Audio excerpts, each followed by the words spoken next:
myself Dr. Ankita, Assistant Professor in RPIT Medical and Technical Campus Karnal. Today I will discuss about the digestive system part 5.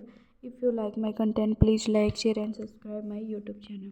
What happened to the digested food molecules? The small intestine absorbs most digested food molecules as well as water and minerals and passes them on to the other parts of the body for storage or further chemical changes. Specialized cells help absorb materials cross the intestinal lining into the bloodstream. The bloodstream carries simple sugars, amino acids, glycerols, and some vitamins and salts to the liver.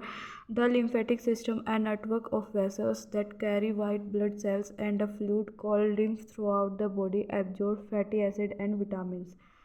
How the digestive process control. Hormones and neuroregulators control the digestive process. Hormone regulators, the cells in the lining of a stomach and small intestine produce and release hormones that control the functions of the digestive system.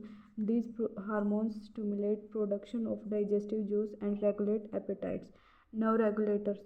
Two types of nerves help control the action of digestive system: intrinsic and extrinsic.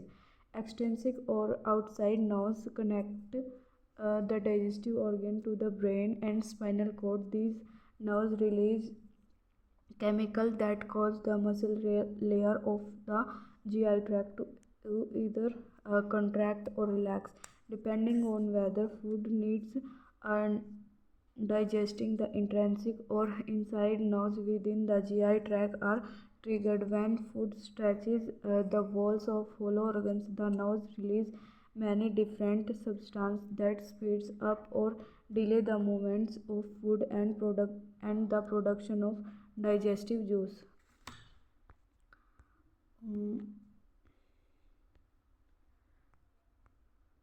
This is a point remembers digestion of important for breaking down the food into nutrients which the body uses for energy, growth and cell repair में help करता है.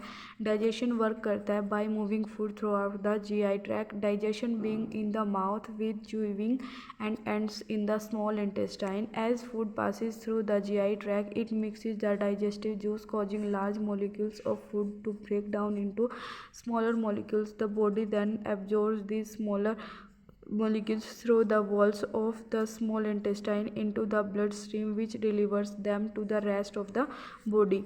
Waste products of digestion pass through the large intestine and out of the body as a solid matter called stool. Digestive juice contain enzymes that break food down into the different nutrients. The small intestine absorbs most digested food molecules as well as water and minerals and passes them on to other parts of the body for storage or further chemical changes. Hormone and nerve or regulators control the digestive process.